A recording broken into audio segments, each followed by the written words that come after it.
My wife's family staged an intervention about my gambling problem. I don't gamble, but they needed me gone. I walked into what I thought was going to be a normal Sunday dinner at my wife's parents' house, but instead found myself facing a semicircle of concerned faces in their living room. My wife sat next to her mother, tissues already in hand, while her father cleared his throat and began explaining how they'd all gathered to help me with my gambling addiction. The confusion hit me like a freight train because I've never placed a bet in my life, never bought a lottery ticket, never even played poker with friends. The whole thing started 3 months ago when my wife began acting strange, taking hushed phone calls and disappearing for hours at a time. I figured she was planning something for my birthday or maybe dealing with work stress, so I didn't push it. But then she started asking weird questions about my daily routines, where I went during lunch breaks, and why I sometimes came home late from the office. When I explained that I'd been staying late to finish projects or grabbing coffee with colleagues, she'd nod, but I could see doubt in her eyes. Her sister jumped in during the intervention, listing off all the evidence they'd compiled against me. Apparently, I'd been seen at various locations around town during times when I should have been at work. My mood had been different lately, and I'd been secretive about my phone.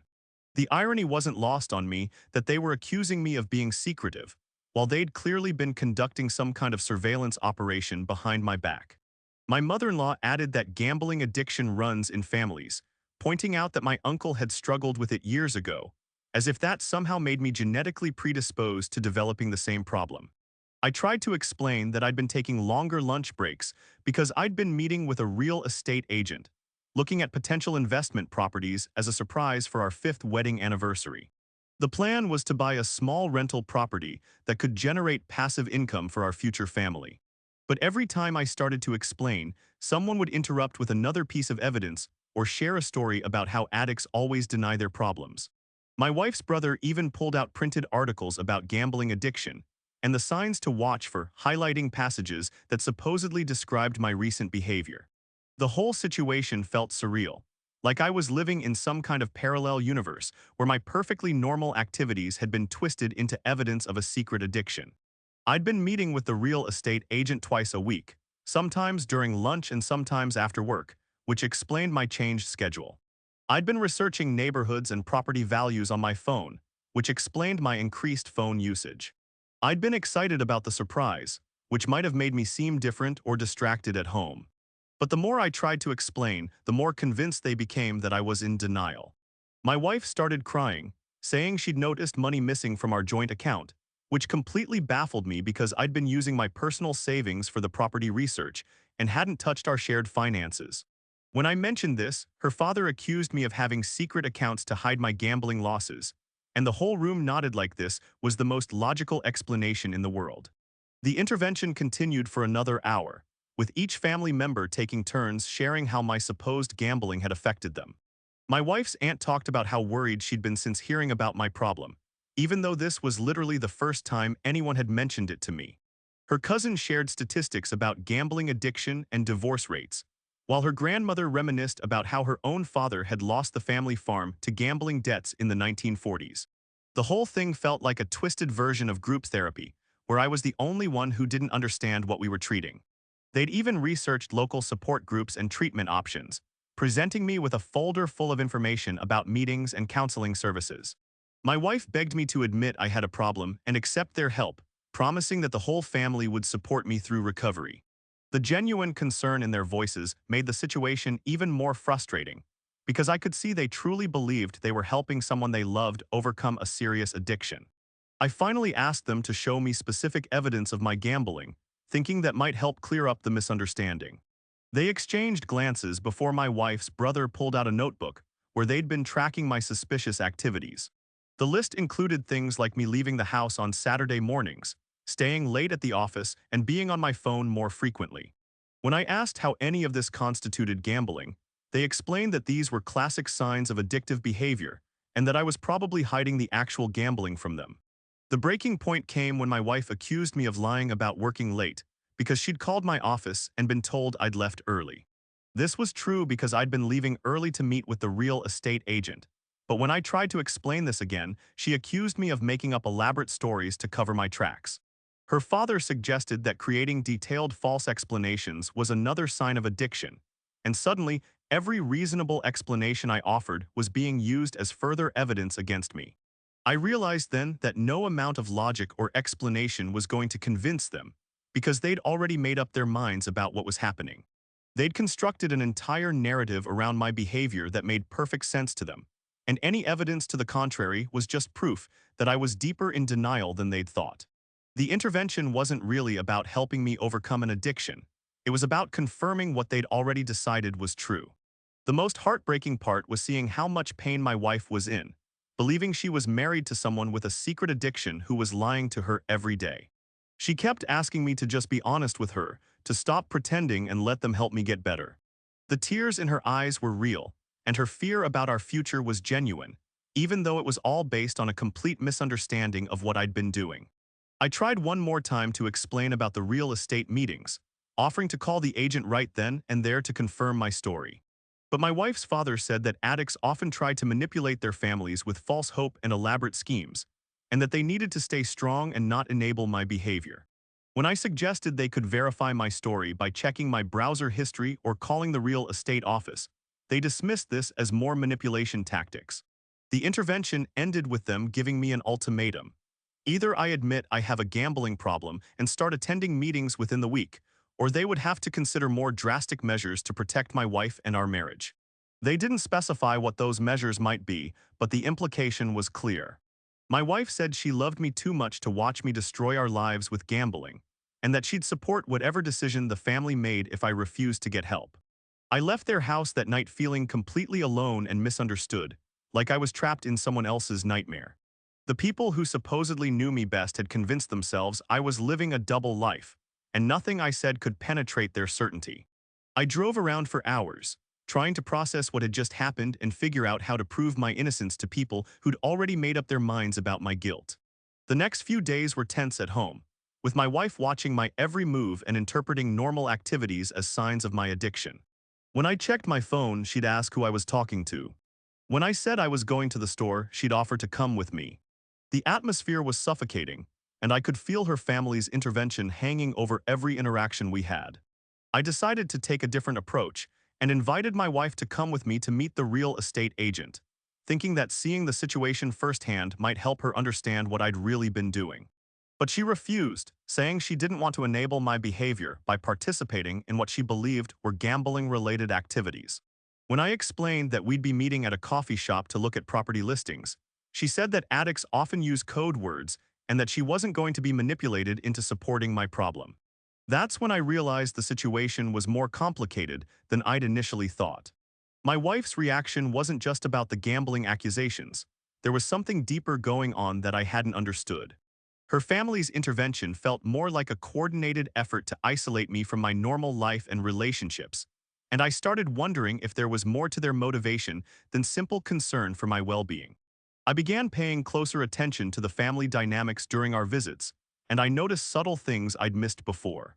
My wife's brother had been struggling financially for months, and there had been several conversations about family money and inheritance that seemed to involve me peripherally. Her parents had been talking about downsizing their house and moving to a retirement community, but they'd mentioned needing to sort out some financial matters first. The pieces started coming together when I overheard a phone conversation between my wife and her sister about how much easier certain family decisions would be if I wasn't in the picture. They weren't talking about divorce exactly, but they were discussing scenarios where my wife might need to make choices independently from me. The gambling intervention suddenly made more sense as a way to discredit me and potentially drive a wedge between me and my wife that would give her family more influence over important decisions. I started documenting everything more carefully, keeping records of my meetings with the real estate agent and taking screenshots of my research activities. I also began recording some of my interactions with my wife's family, not because I planned to use them against anyone, but because I wanted to have evidence of what was really happening if things escalated further. The whole situation felt like I was being gaslit on a family-wide scale, and I needed to maintain some connection to reality. The real breakthrough came when I decided to contact the real estate agent and ask her to write a formal letter confirming our meetings and the nature of our discussions. She was surprised to learn about the gambling accusations and immediately offered to provide whatever documentation I needed to clear up the misunderstanding. She even suggested that my wife could call her directly to verify the story, and she offered to show us both the properties we'd been discussing. Armed with this letter and supporting documentation, I requested another family meeting to present my evidence. But instead of the relief and apologies I expected, I was met with skepticism and new accusations. My wife's father suggested that I'd convinced the real estate agent to lie for me, or that I'd created an elaborate cover story to hide my real activities. Her mother wondered aloud whether I'd been using property investment as a way to launder gambling winnings, turning my innocent surprise into something sinister. The family's refusal to accept clear evidence of my innocence was the moment I realized this wasn't really about gambling at all. They'd created a narrative that served their purposes, and they weren't going to let facts get in the way of their story.